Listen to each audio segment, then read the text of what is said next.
Hey, welcome to this week's episode. I just finished doing 7 hours of calls with some mentoring clients, and there was a reoccurring theme that seemed to come up today that I thought was a really good lesson for me and as a reminder, and I hope it is for you too. And that was some of the people use the words, I need to be stronger with patients. I need to have more confidence. I need to be more convincing. And we were talking in context of how do you respond to a patient that maybe um, comes to your office from another chiropractic office and they have preconceived ideas about what it might entail, or they are coming, with a main symptom that their motivation is all about just getting rid of it, or they miss an appointment and how do you deal with it, or how do you hold the line on office policies, things like that. So we're having a bit of a sun shower here. So and I wanted to just differentiate between being consistent and being convincing, or being consistent and being strong, or being consistent and being, holding the line.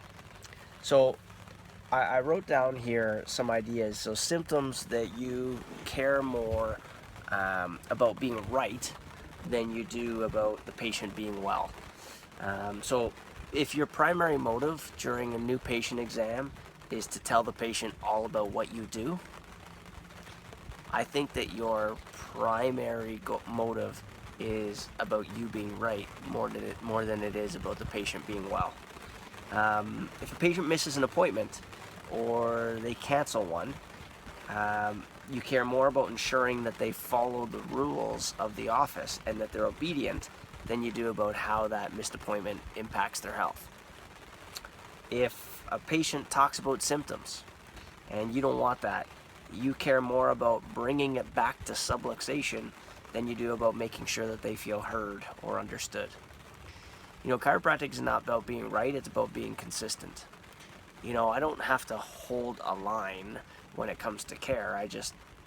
It's just who I am. It's just chiropractic is about the correction of a subluxation for me, and that's what I do. If what you need is something else, then I'm super happy to refer you, but I'm not going to change what I do. I'm not going to be a chameleon that way, and I know a lot of you guys struggle with that. You struggle with trying to do what you think is in the best interest of the person in front of you by conceding to exactly what they want.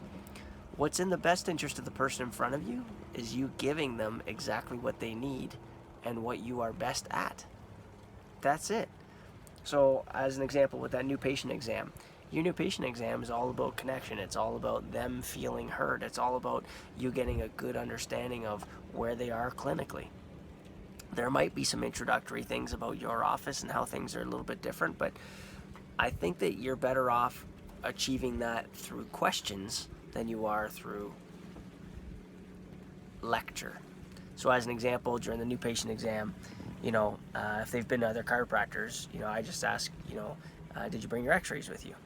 No, they didn't take x-rays, or whatever the case is.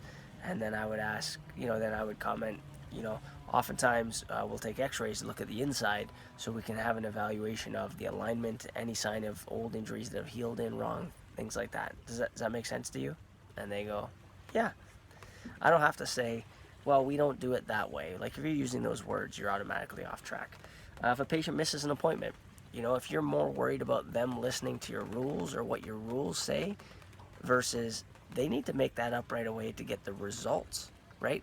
Like, in our office, you're selling results. You're selling chiropractic care that gives them healthcare results. And so,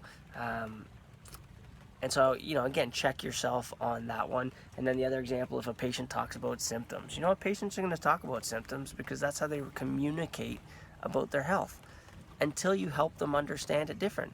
Start to ask them questions about, do they feel like they're taking deeper breaths? Do they feel more energetic in the morning? Do they digest food better? Do they have more poops than they used to? Do they, whatever? Like, those are other ways that they can feel about their health. Do they run faster than they used to? Do they recover quicker when they go up a flight of stairs than they used to? Do they, things like that. And so your job is not to be compelling. It's not to be convincing. It's not to be strong or to hold the line. Your job is to be consistent. Figure out who you are, what you do, and be consistent so the patient can always count on it. All right, guys, have an absolutely awesome day.